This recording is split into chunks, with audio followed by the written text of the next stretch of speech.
Breaking ED മുഖ്യമന്ത്രി മധുരം പകരും കരമോ നീ എന്നും ജനമാമി നദിയിൽ വീണൊഴുകി നീ എന്നും ഇടത് പലതുണ്ട് മുന്നിൽ നീ. ഇന്നലെ ആയില്ലല്ലോ അവർക്ക്, ഇതുവരെ ആയിട്ടില്ല. അപ്പൊ 35. എന്താടാ അവർക്ക് മുക്കിനെ കിട്ടി. എപ്പോ? സഖാവിന്റെ ബോധം പോയാ? ഇതെന്നാ പറ്റി സഖാവേ? ഹലോ, സഖാവിന് ബോധം വരുമ്പോ എടുത്ത് പാർട്ടി ഓഫീസിലേക്ക് കൊണ്ട്, എനിക്ക് അർജന്റ് മീറ്റിംഗ് ഉണ്ട്. എന്നായാലും ഫേസ് ചെയ്തല്ലേ പറ്റൂ കോട്ടപ്പള്ളി. അതെ, തെരഞ്ഞെടുപ്പിൽ എന്തായാലും ജയിക്കുമെന്ന് വിചാരിച്ച് ഞാൻ പല വെല്ലുവിളികളും നടത്തിയതാ. ആകെ അബദ്ധമായി.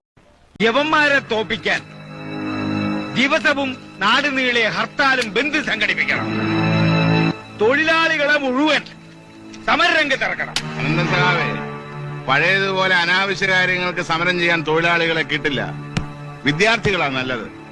പിള്ളേരെ മുഴുവൻ തെരുവിലിറക്കി വാഹനങ്ങൾ തല്ലി തകർക്കണം. ഭരണം നിശ്ചലമാക്കണം.